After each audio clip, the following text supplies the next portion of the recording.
Este año ha empezado muy bien, hay muy buen ambiente y por tanto hay que decir que yo creo que este año puede ser un año importante para el turismo y por tanto hay que dedicarle mucho esfuerzo y yo creo que también invertir en lo que es la promoción turística. Y por tanto eso es lo que hemos venido a hacer aquí y lo que tenemos planeado también hacer a lo largo del año. Bueno, nosotros insistimos en lo que tenemos y que creo que es lo que nos caracteriza, unas playas extraordinarias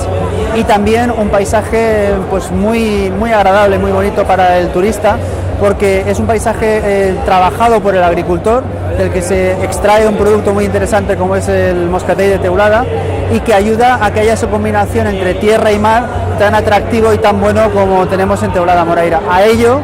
pues le añadimos también toda la oferta cultural que se basa sobre todo en lo que tenemos en el Auditorio Teulada Moraira y también en eventos especiales que hemos organizado como la Gourmet Race, que este año tendremos la tercera edición después de la primera en la que contamos con Joel Robuchon y la segunda con Arzac y por tanto entendemos que va a ser un éxito. Sobre todo es insistir en que tenemos una temperatura extraordinaria a lo largo del año, que somos un destino turístico los 365 días del año y que por tanto podemos invitar con toda la tranquilidad del mundo y con toda la confianza a la gente que nos visite.